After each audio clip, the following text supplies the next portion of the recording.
నమస్తే అండి, welcome to Telugu cooks. ఈరోజు మసాలా చాయ్ ఏ విధంగా చేయాలో చూద్దామండి. మనకి ప్రతి ఒక్కరికి చాయ్ అంటే చాలా ఇష్టం. ఒక్కొక్క ఇంట్లో ఒక్కొక్క రకంగా చాయ్ని తయారు చేసుకుంటూ ఉంటారు. నేను చాలాసార్లు నోటీస్ చేశాను, టీ చేసేటప్పుడు ప్రతిసారి టీ ఒకే రకమైన టేస్ట్ రాదు, ప్రతిసారి కన్సిస్టెంట్ రిజల్ట్ రాదు. ప్రతిసారి ఒకే కన్సిస్టెంట్ రిజల్ట్ రావాలి అంటే కొంచెం ఓపిక్గా ఈ వీడియో చూసి చాయ్ని తయారు చేసుకోండి. మీరు ఎప్పుడు చాయ్ చేసుకున్నా కానీ ఒకే టేస్ట్తో ఒకే రిజల్ట్ వచ్చే విధంగా నేను చాలా ఈజీగా ఈ చాయ్ ఏ విధంగా చేయాలో ఇందులో చూపించానండి. ఓపిక్గా చక్కగా ఒకసారి చూసి ప్రతిసారి ఇదే టిప్స్ ఫాలో అవుతూ మీరు చాయ్ని తయారు చేసుకోండి. ముందుగా మన టీ కోసం పాలని రెడీ చేసుకోవాలి. ఈ పాలు ఫ్రిడ్జ్లోంచి తీసి రూమ్ టెంపరేచర్ వచ్చే వరకు పక్కన పెట్టండి.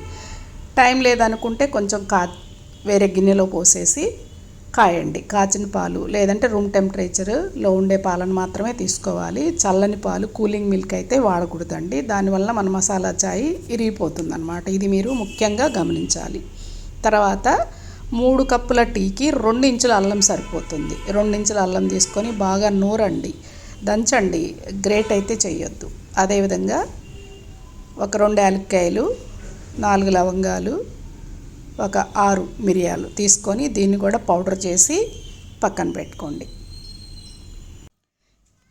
ఇప్పుడు స్టవ్ ఆన్ చేసేసి హై ఫ్లేమ్ మీద టీ గిన్నెను పెట్టేసి వాటర్ని 1.5 కప్పు ఈ టీ గిన్నెలోకి యాడ్ చేయండి.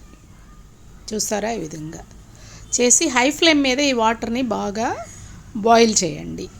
వాటర్ బాగా బాయిల్ అవుతున్నప్పుడు మనము దంచి పెట్టుకున్నటువంటి అల్లాన్ని యాడ్ చేయాలి.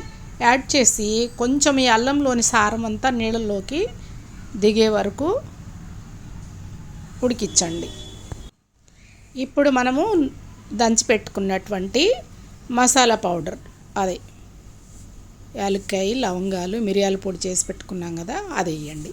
వేసేసి ఈ మొత్తం వీటిలోని సారం అంతా వాటర్లోకి దిగిపోయి వాటర్ కలర్ చేంజ్ అవ్వాలి. అప్పటి వరకు బాగా మీడియం ఫ్లేమ్ మీద పెట్టి మరిగించండి. చూసారా, వాటర్ కలర్ వచ్చింది. ఈ కలర్ వచ్చిన తర్వాత ఇప్పుడు టీ పొడి 3 కప్పులకు గాను 3 టీ స్పూన్ల టీ పొడిని యాడ్ చేయాలి.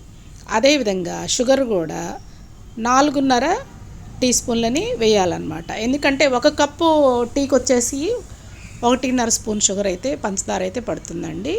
వేసి దీన్ని బాగా మరగనిచ్చి ఒకలాంటి చిక్కదనం రావాలి మన డికాషన్కి.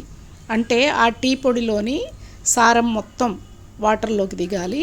ఈ పంచదార కూడా బాగా కరిగి ఒక థిక్నెస్ రావాలన్నమాట డికాషన్కి, పల్చగా ఉండకూడదు. ఎప్పుడైనా పంచదార పాలు పోసాక మన టీలో అయితే వేయొద్దండి. టీ పొడి వేసిన వెంటనే పంచదార వేసి మన డికాషన్ని తయారు చేసుకోవాలి. పాలు పోసాక పంచదార వేస్తే టీ పల్చగా తయారవుతుంది. డికాషన్ చిక్కబడ్డాక మాత్రమే పాలని యాడ్ చేయాలన్నమాట. చూసారా, బాగా మరుగుతుంది. మరిగి ఆ టీ పొడిలోని సారం అంతా దిగిపోయింది. మంచి ఫ్లేవర్స్ అన్నీ ఈ డికాషన్కి యాడ్ అయిపోయాయి. అల్లము, లవంగాలు, మిరియాలు, ఇలైచి, టీ పొడి, ఈ మంచి ఫ్లేవర్స్ అన్నీ మన డికాషన్కి పట్టేసాయి అన్నమాట. ఇప్పుడు 1.5 కప్పుని పాలని యాడ్ చేయండి. అదే మీరు వేసవికాలంలో టీ పెట్టుకునేటట్టయితే మిరియాల బదులు సోంపు వేసుకోండి, మన పొట్ట చల్లగా ఉంటుంది. అదే వింటర్ సీజన్ అయితే మాత్రం మిరియాలను వేసుకోండి. మిరియాలను వేసుకోవడం వల్ల ఏమవుతుందంటే దగ్గు, జలుబు ఇలాంటి వాటి వలన మనకి మంచి ఉపశమనం అయితే మనకి టీ వలన వస్తుందన్నమాట. ఈ విధంగా పాలు పోసుకున్న తర్వాత బాగా మరగాలి టీని. ఒక స్పూన్తో తిప్పుతూ మరిగించండి. ఎందుకంటే ఆ పాలల్లో ఉన్న క్రీమ్ ఉంటుంది కదా, ఆ క్రీము బాగా కరిగిపోయి మన టీకి మంచి టేస్ట్ని అయితే ఇస్తుందన్నమాట. చూసారా, ఈ విధంగా మరగాలి.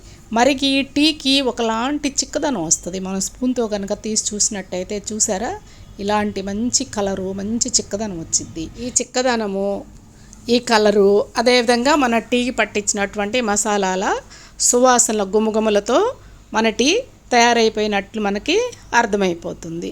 ఈ విధంగా బాగా ఆ బబుల్స్ వచ్చే వరకు బాగా మరిగించండి. మరిగితేనే టీ ఎంత ఎక్కువ మరిగితే అంత టేస్ట్ వచ్చిద్దండి. అంటే రంగు రుచి చిక్కదనం రావాలి. అప్పుడు మన టీ రెడీ అయినట్లు అర్థం అన్నమాట. చూసారా ఎంత బాగా బాయిల్ అవుతుందో. ఇప్పుడు ఈ టీని మనము వడకట్టుకొని గ్లాసులోకి సర్వ్ చేసుకోవాలి, అంతే. ఎప్పుడు టీ పెట్టా కానీ ఒకే టేస్ట్ అయితే రాదు. ఇప్పుడు నేను చెప్పిన విధంగా మీరు ఈ మెథడ్ ఫాలో అయ్యి టీని పెట్టుకున్నారంటే మీరు ఎప్పుడు పెట్టినా కానీ ఒకే టేస్ట్ని అయితే మనం ఆస్వాదించవచ్చు అన్నమాట. చూసారా, చూస్తుంటేనే తాగాలనిపిస్తుంది కదా వెంటనే. చూడండి, ఇలా తయారైన టీని మనము వడగట్టుకోవాలి. వడకట్టుకునేటప్పుడు టీ కానీ కాఫీ కానీ ఎప్పుడైనా అంచున్న పాత్రను మాత్రం ఎంచుకోండి. అంచున్న పాత్రను ఎంచుకొని ఆ పాత్ర ద్వారా మనం కప్స్లోకి కానీ గ్లాసులోకి కానీ టీని సర్వ్ చేసుకోవాలి. అంచు లేని పాత్రను ఎంచుకున్నామంటే ఆ టీ అంతా ఒలికిపోయిద్ది, చెయ్యి కాలుతుంది. చూసారా, ఈ విధంగా అంచున్నటువంటి పాత్రలోకి మన టీని వడకట్టుకొని ఆ టీని గ్లాసుల్లోకి సర్వ్ చేసుకోవాలి. చూడండి, చూస్తుంటేనే టీ ఎంత గుమగుమలాడిపోతుందో. ఫినిషింగ్ టచ్గా కొంచెం ఇలైచీ పౌడర్ని పైనుంచి చల్లానండి సువాసన కోసం. మీకు కనుక ఈ రెసిపీ నచ్చినట్లయితే please like, share and subscribe అండి. మరిన్ని మంచి మంచి రెసిపీస్తో మీ ముందుంటాను. Thank you.